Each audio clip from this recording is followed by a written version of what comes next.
Today we will be looking at one of the fundamental techniques of watercoloring, washes. A wash is a watercolor paint that has been diluted with water.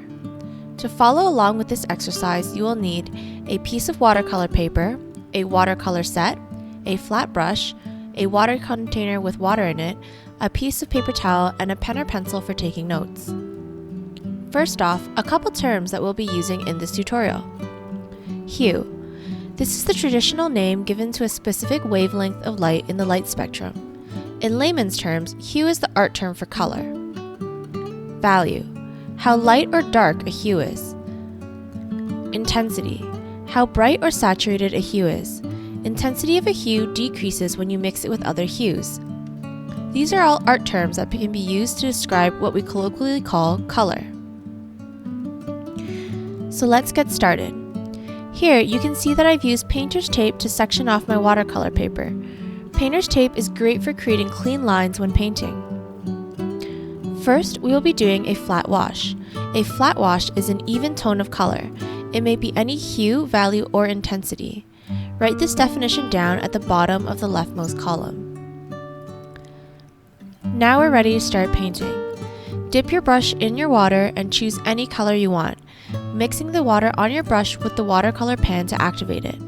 I recommend mixing the color on your palette so you can control the value of the color. If you want a lighter value, add more water. If you want a darker value, add more pigment.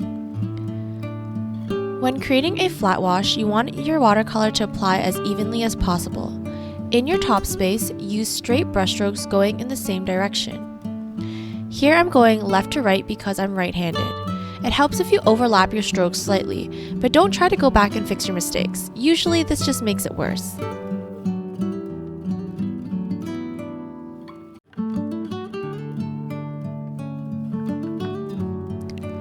In the space below, you can try going both ways.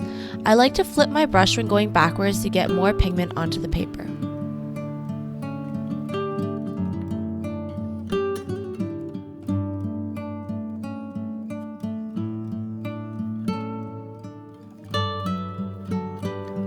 Next, we'll be creating a graded wash.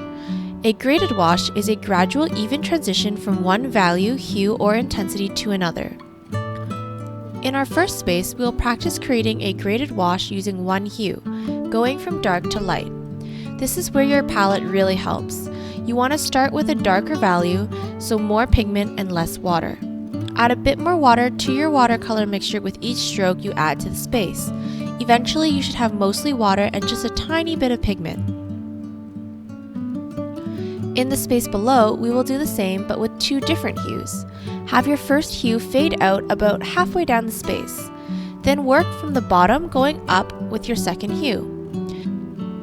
Since the paper will already be wet from the first hue, the hues should blend naturally.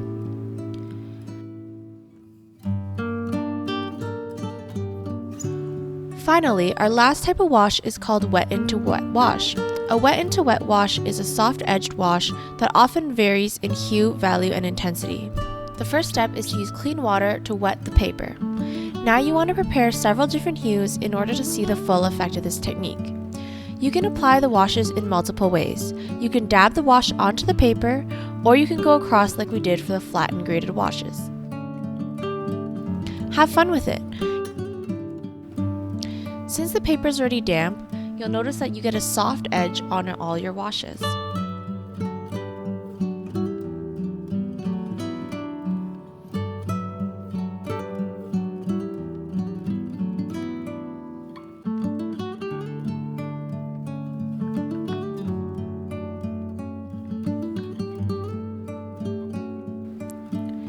When you're done, give the watercolors a couple minutes to dry and then peel off the painter's tape. Be gentle with the tape to avoid tearing the paper. Let's practice our wet into wet wash technique. I want you to recreate this picture of wisteria using wet into wet wash. First, take a clean brush and clean water and wet your page. Next, mix together the correct purples for the wisteria and start dabbing it onto the page. You'll notice that your watercolors automatically fade out and create a soft blurred edge. Recreate the entire picture to the best of your ability.